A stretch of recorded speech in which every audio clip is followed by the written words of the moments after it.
Hello, thank you for supporting I'm Shakil 5858. I'm Ahmed Budnam.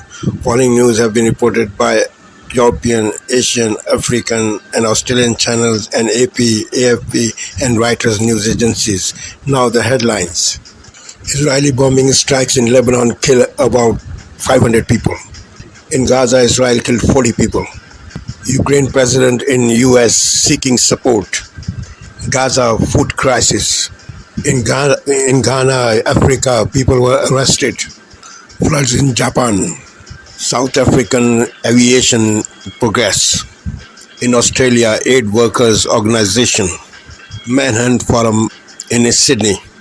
Interest rate remain unchanged in Australia. Daughter and mother jailed. Floods in UK. Labour conference in UK. Trump murder plot. Now please watch the channels. Égalité, actualité. Hello and a very warm welcome to you if you're just joining us here on France 24. You're watching Daybreak with me, Eve Irvine. These are our headlines. The deadliest day in decades since its civil war. Almost 500 people killed in Lebanon as Israel shells the country, striking, it says, Hezbollah targets. Thousands of people currently on the run there, with roads in southern Lebanon jammed with cars headed towards Beirut, but the Lebanese capital itself has also been targeted. And in other news, California is suing oil giant ExxonMobil. The company that also makes polymers used to make plastics, accused of lying about its recycling measures. It could be forced to pay billions in a bid to clean up its act. Also coming up in our press review, back on the catwalk after a 3-year prison sentence. Mexican drug lord El Chapo's wife has been strutting her stuff in Milan. We'll be looking at that with the Laurent a little bit later.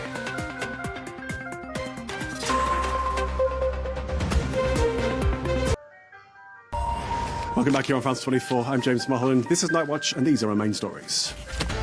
Nearly 500 people are killed across Lebanon as Israel steps up its strikes. The military says it's targeting Hezbollah infrastructure and weapons. It urged civilians to evacuate areas where they were being stored, sparking panic as tens of thousands fled the south of Lebanon. The escalation is the most significant step to date towards an all-out regional war feared by many, and as Israel's war against Hamas continues, medical staff in Lebanon say the pressure and the panic in the hospital system is reminiscent of the situation in Gaza.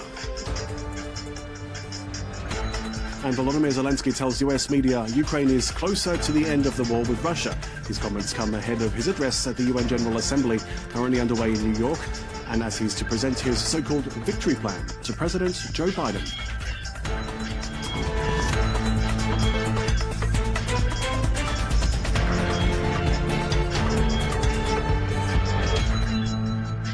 Thanks for staying with us. Lebanese authorities say nearly 500 people have been killed in Israeli strikes in the deadliest day since the 2006 Israel-Hezbollah war.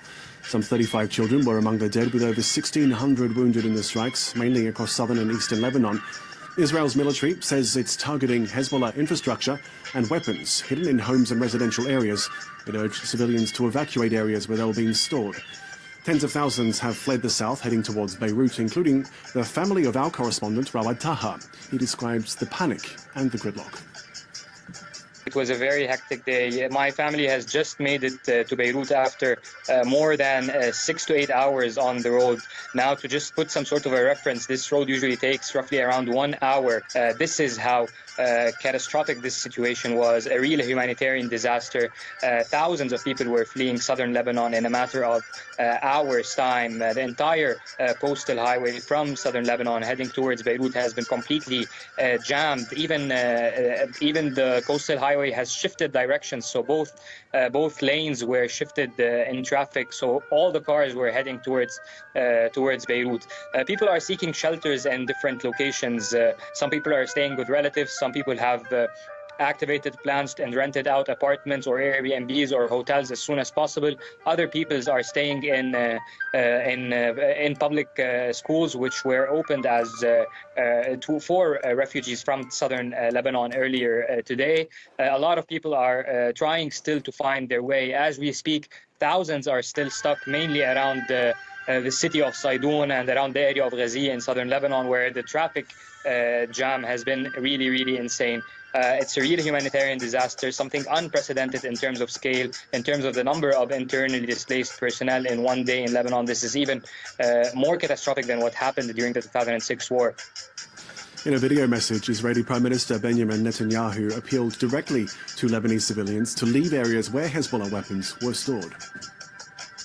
I have a message for the people of Lebanon. Israel's war is not with you. It's with Hezbollah. For too long, Hezbollah has been using you as human shields. It placed rockets in your living rooms and missiles in your garage. Those rockets and missiles are aimed directly at our cities, directly at our citizens. To defend our people against Hezbollah strikes, we must take out those weapons. Now, starting this morning, the IDF has warned you to get out of harm's way. Iris Makler in Jerusalem tells us more about Israel's evacuation orders.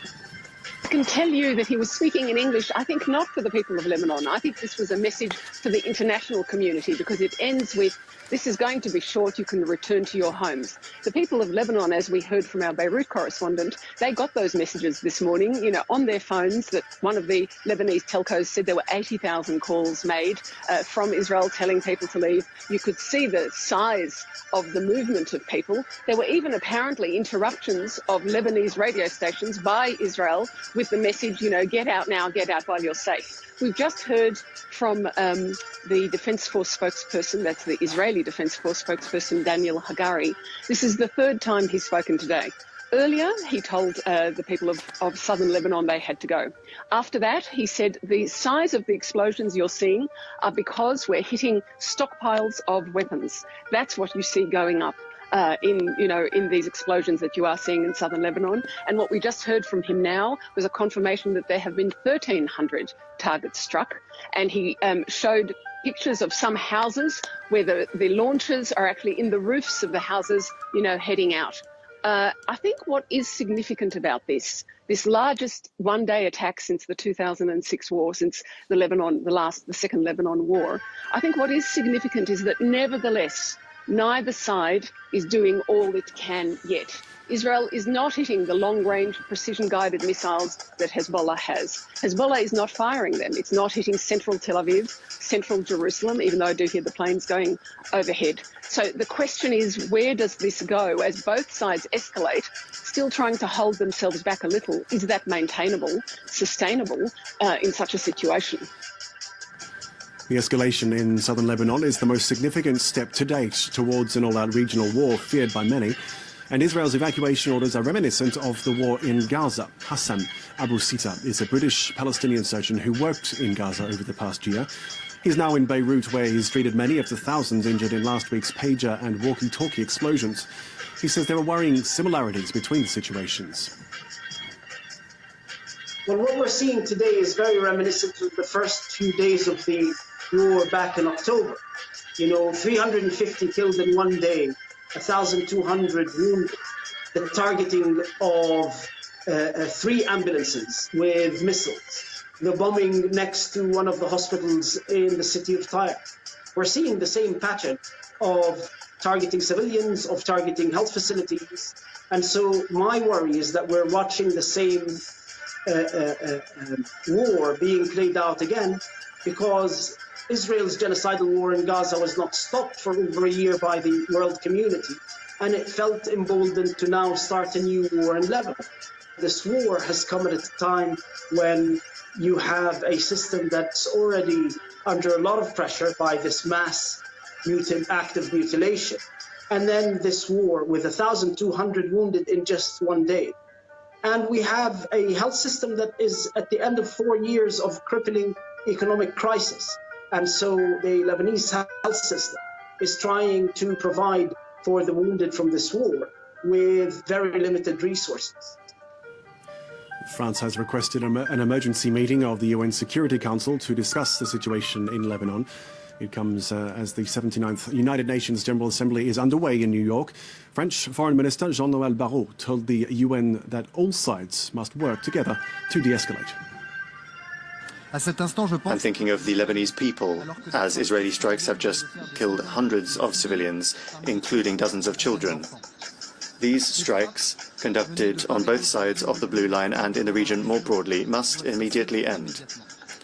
France once again calls upon the parties and those that support them to de-escalate and avoid a regional conflagration that would be devastating for everyone, first and foremost the civilian population. For that reason, I have asked for an emergency meeting of the Security Council on Lebanon this week. Sécurité sur le Liban cette semaine. On the sidelines of the UN General Assembly, France 24's Jessica Lemazurier spoke to Vedant Patel, deputy spokesman for the US State Department, for Washington's reaction to the situation in Lebanon. In every context, we have stressed and made clear that we need to be mindful on the impact of civilians. But let's also not forget we're talking about Hezbollah, a terrorist group that for years now has unleashed terror on the Israeli people. And so they have every right to defend themselves and every right to defend their security. Of course, how they do that matters, including in the context of the north. And what we're focused on is de-escalating tensions, creating the conditions so that civilians can return home. So your message to Netanyahu would not be to stop, am I understanding correctly? We're going to let the Israelis speak to their own military operations. What we're focused on is de-escalation, and we're stressing that around the world, especially in the region. Palestinian Prime Minister Mohammed Mustafa has urged United Nations members to come together to end Israel's war in Gaza. Speaking at the UN, Mustafa deplored 76 of what he called multiple man-made catastrophes that have undermined our efforts to achieve justice, peace and prosperity. He said the UN had a collective duty to intervene. The resilience of our people, even in the face of ongoing atrocities, renews our confidence that they will heal and rise from this tragedy. Palestine has demonstrated social resilience at the national level, with our commitment standing strong in unity and perseverance. It's now our collective duty to stop the aggression. Volodymyr Zelensky has told American media that Ukraine is closer to the end of the war with Russia. His comments come on a trip to the US ahead of his address at the UN General Assembly on Wednesday. He's expected to pursue his goal of securing permission to use long-range weapons to strike deep inside Russia. He's also to present his so-called victory plan to President Joe Biden. Andrew Hillier tells us more. It's a visit that could have dramatic consequences on the war in Ukraine. At the UN, President Volodymyr Zelensky made sure that message wasn't lost on his audience. Putin has stolen much already, but he will never steal the world's future. The world needs a peaceful future and sustainable development. President Zelensky is using his trip to the US to shore up support for Kyiv as it battles Russia. Speaking at an award ceremony in New York, he urged his allies to act before it's too late.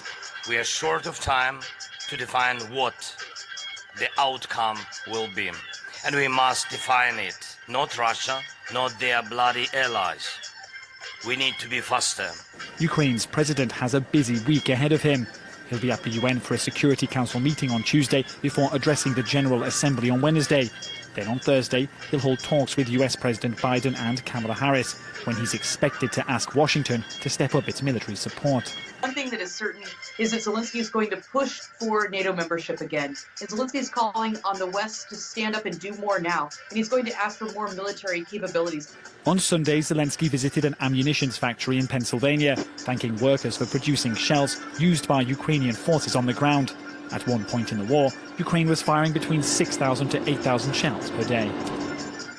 And finally, France's new government has met for the first time after Prime Minister Michel Barnier named his key ministers at the weekend.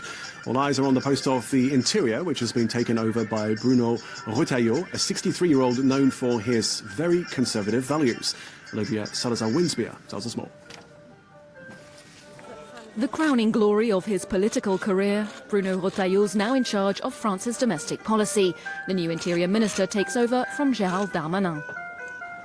Mr. Minister, I extend to you and your team my most sincere wishes for success in your work within Michel Barnier's government. Long live the Republic. Vive la France. On his first day on the job, Retailleau was swift to set out his priorities, restoring order and defending the police. The French want more order. Order in the street, order on the border. The policies of the majority has 3 priorities. You'll easily remember them. The first, re-establish order. The second, re-establish order. The third, re-establish order. Because I believe in order. Order as a condition for freedom. When there's no order, freedom is under threat. Retailleau is something of an ambassador for the traditional right wing. He marched against same-sex marriage and contested the right to abortion being enshrined in the constitution. He worked very closely with royalist conservative Philippe de Villiers in the Vendée department and was a staunch supporter of former Prime Minister François Fillon in 2017. Retailleau is known for having an extremely hard line on immigration. In his constituency in the southwest of France, he's well liked among locals, even if they don't always share his political ideals. He's going to be very firm. He doesn't care what people might say. He's going to follow his own program. That's the type of politics we need. He has his own ideas and we might have different ideas to him, but I like him as a person. The local mayor's an old friend of Bruno Retailleau and wishes him all the best. The circumstances aren't easy right now, but he's brave to be tackling it. He's long been opposed to Emmanuel Macron's policies. Indeed, now the Interior Minister's newest challenge will be working with members of Macron's camp. That's it for this bulletin. We're back in 15 minutes.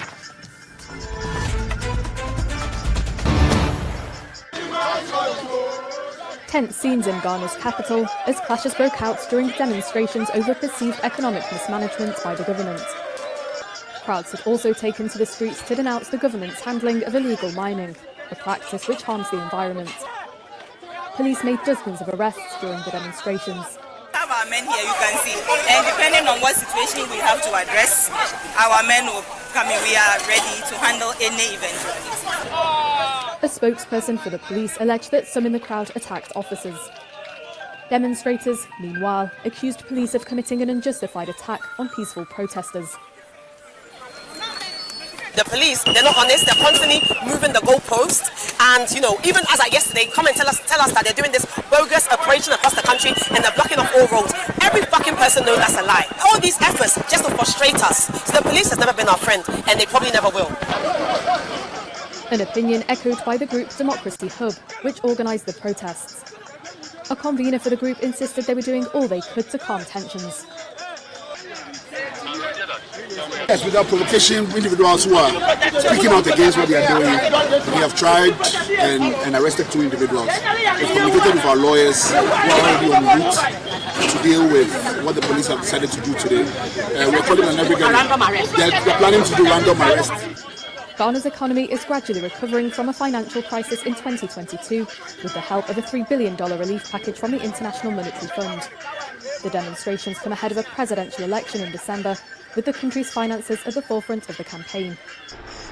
South Africa showcased some of its latest aviation and drone technologies at the Africa Aerospace and Defense Trade and Exhibition 2024. The show attracted hundreds of aviation enthusiasts over the weekend at Waterkloof Air Base in the capital Pretoria, marking one of the biggest aviation displays in the world. The South African Air Force have much to offer, and I think it's a time to showcase South African aviation as well. So yes, I think the international ones play a supporting role here, but we definitely have nothing to stand back for the rest of the world. Ours is top class, and it's really worthwhile. Some of the attendees stood in line in the freezing cold to get a chance to sit in the cockpit of an aircraft, with the latter commenting that they are proud of South Africa's contribution. I quite like it to get up close to the airplanes and just sit in the cockpit and really feel like what it feels like to be inside of a cockpit. South Africa's President Ramaphosa also attended the show. The show drew aviation experts, companies and enthusiasts from across the world. Cars queue up in the streets of southern Lebanon as residents sought to flee following a series of deadly Israeli strikes. They're among thousands who are leaving the south of the country in the largest exodus since the 2006 war. The Israeli military claims to be targeting Hezbollah weapon sites, Benjamin Netanyahu having vowed to inflict a heavy toll. We don't wait for a threat, we anticipate it. Anywhere, in any front, at any time. We eliminate senior officials, we eliminate terrorists, we eliminate missiles, and we're not done. Whoever tries to hurt us, we hurt them even more. Israel and Hezbollah have been exchanging almost daily crossfire for the fire for nearly a year, in the wake of the October the 7th Hamas attack. The fighting has displaced tens of thousands of people on both sides of the border and has prompted fears of a wider regional war. Families desperate to get food. In a camp in Deir al-Balah, central Gaza Strip, adults and children rush to secure a meager portion of food. Since October 7th, the UN Food and Agriculture Organization and others have documented the destruction of the enclave's food system, including farmland and fishing. Life here is very difficult. We suffer in all aspects, from providing nylon, tents, water and food. We get food from charity, which some days is not good, but we thank God our situation could be as bad as that of others.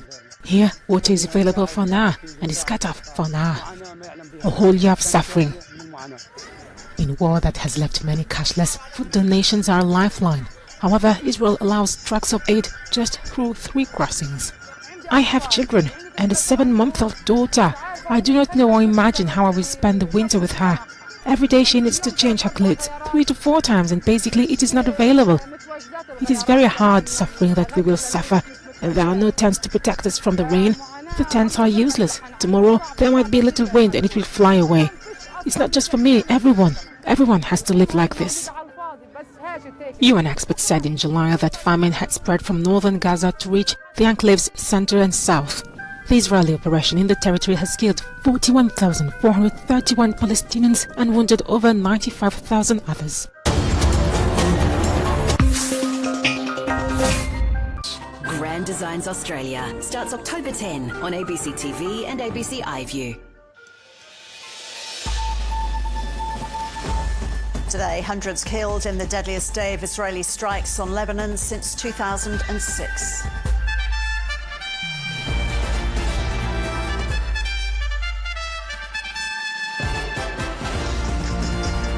Also ahead, Australia's Foreign Minister forms an international coalition to better protect aid workers in conflict zones.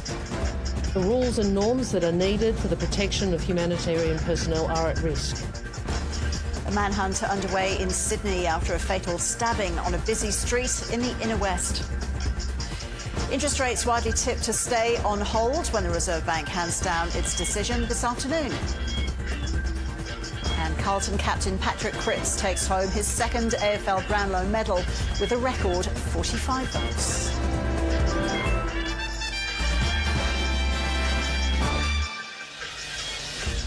Hello and welcome to ABC News. I'm Ros Childs.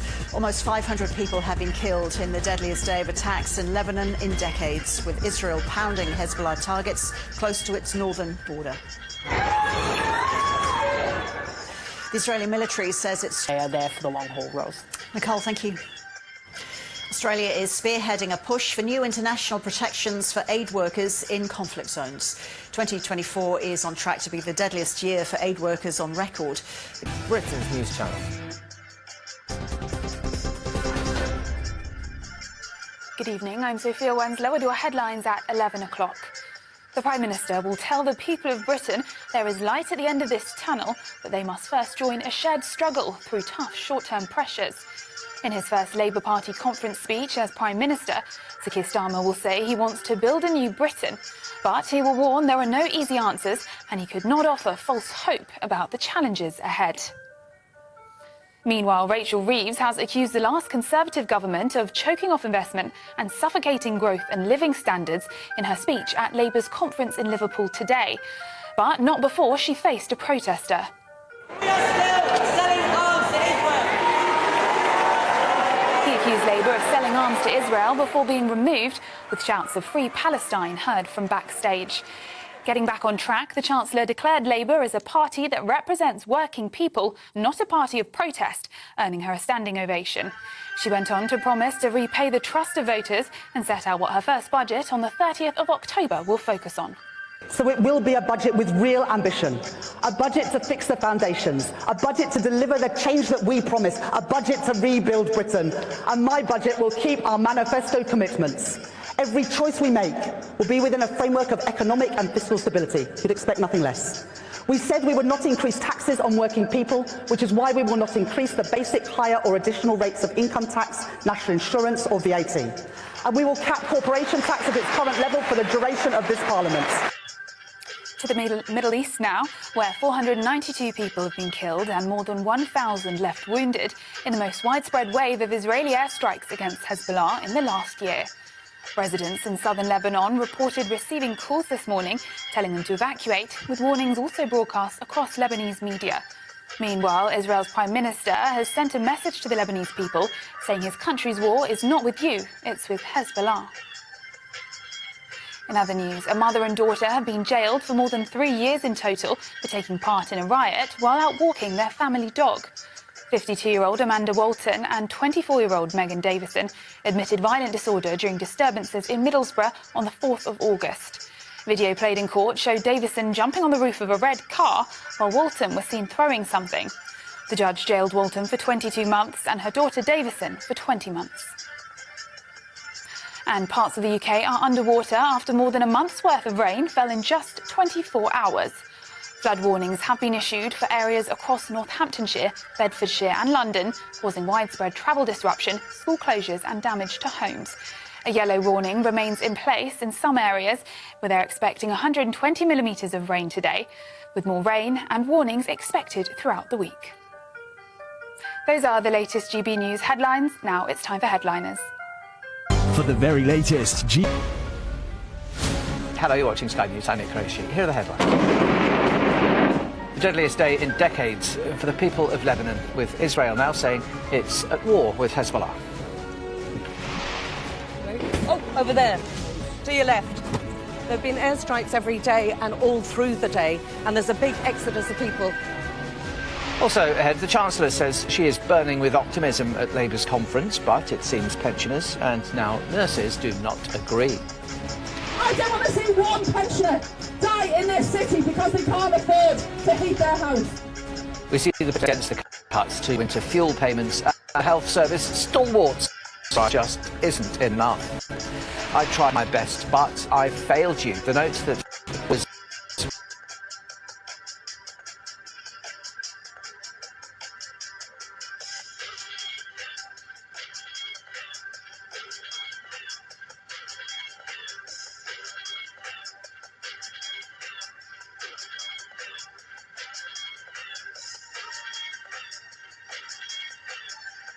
is Asia Now.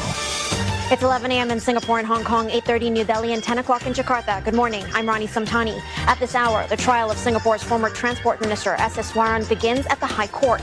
He's pleaded guilty to lesser charges of obtaining gifts after the prosecution amended some of the charges against him.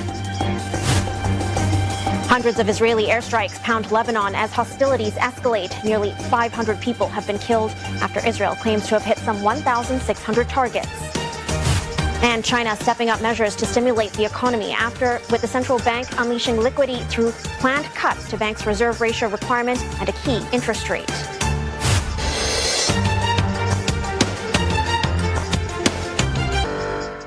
Former Singapore Transport Minister S.S. Waran has pleaded guilty to 4 counts of obtaining gifts as a public servant and 1 for obstructing the course of justice.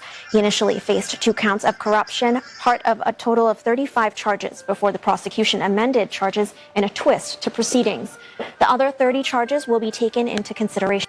He is accused of receiving items worth a total of around 400,000 Singapore dollars, approximately 310,000 US dollars, from property tycoon Ong Beng Seng and businessman Lam Kok Seng. And stay with us here on CNA as we bring you coverage from the High Court.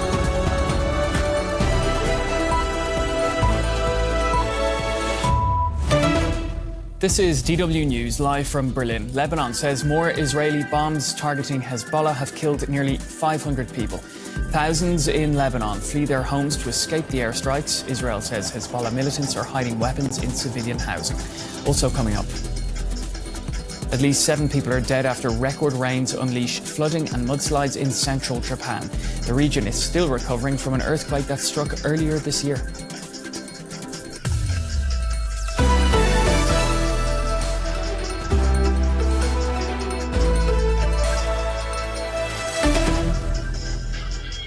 I'm Pablo Folio. Yes, welcome to the programme. Israel says it has struck more than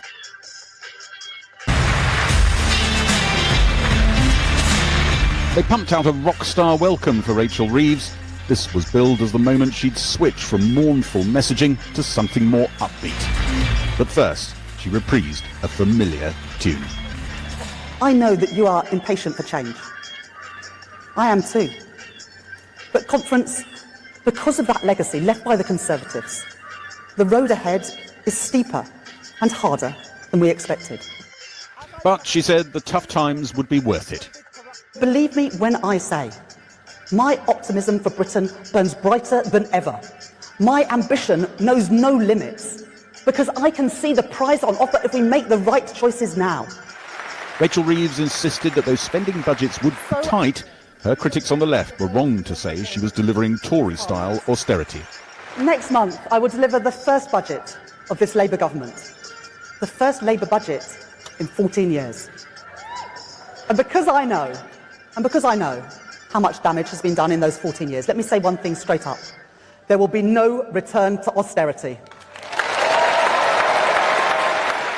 Outside, a small, rain-drenched demonstration against her decision to means-test the winter fuel allowance, which some label an austerity measure. Inside, she said she stuck by the policy. We are reviewing plans for new hospitals promised by the Conservatives but which they did not budget for. We cancelled road and rail projects promised by the Conservatives but which they did not budget for. And I made the choice to means-test the winter fuel payment so that it is only targeted at those most in need. I know that not everyone in this hall or in the country will agree with every decision that I make. Israeli attacks kill nearly 500 people in Lebanon in one of the bloodiest days in the country's recent history. Chaos on the streets as civilians flee southern Lebanon, while Israel hits the capital Beirut, trying to kill a senior Hezbollah member.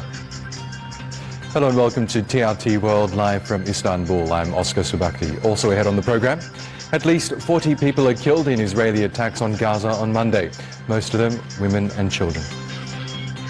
And world leaders converge on New York for the United Nations General Assembly to discuss pressing issues including Gaza and Ukraine.